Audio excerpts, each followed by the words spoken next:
నీకు ఒక కథ చెప్పే సమయం వచ్చింది. నీలాగే ఉండే చిట్టి సింహాల కథ.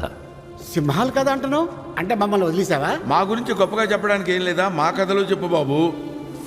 పుట్టుకతో అన్నదమ్ములు కాకపోయినా ముఫాసా, స్కార్ అనే పేరుతో పిలువబడే యువరాజు టాకాల కథ ఇది. హే, నీ పేరేంటి? ముఫాసా. నేనొచ్చేంత వరకు ఆగమన్నానా? వాణ్ణి ఇక్కడెలా వదిలేమంటావమ్మా? నియమాలు ఎవరికైనా ఒకటే టాక. మహారాజు ఒక అనామకుణ్ణి ఆదరించరు. నేను అనామకుణ్ణి కాను, దారి తప్పాను అంతే.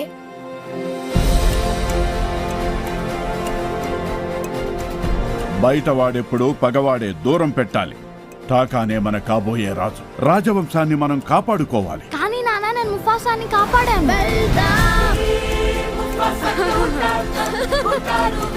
నీకొక రహస్యం చెప్పిన ముఫాసా, నేను కోరుకున్న సోదరుణ్ణే.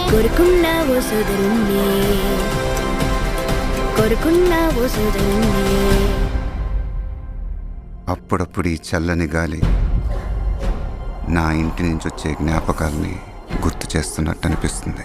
అంతలోనే మాయమవుతుంది. నువ్వు టాకా కలుసున్న చోటే ఇల్లవుతుంది. ఇద్దరూ వెళ్ళండి. జీవన చక్రంలో మీ స్థానాన్ని తెలుసుకోండి.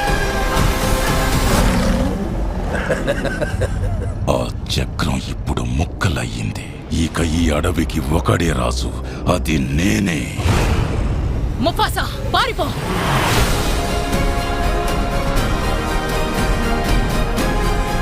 మనం ఒక్కటిగా పోరాడాలి. పోరాడితే పోతాం. మీ సావు మీరు సావక నన్నెందుకు లాక్కొచ్చారా బాబు? నేనుండగా నీకేం కాదు టాకా, భయపడకు. ముఫాసా! చచ్చావురా దేవుడా!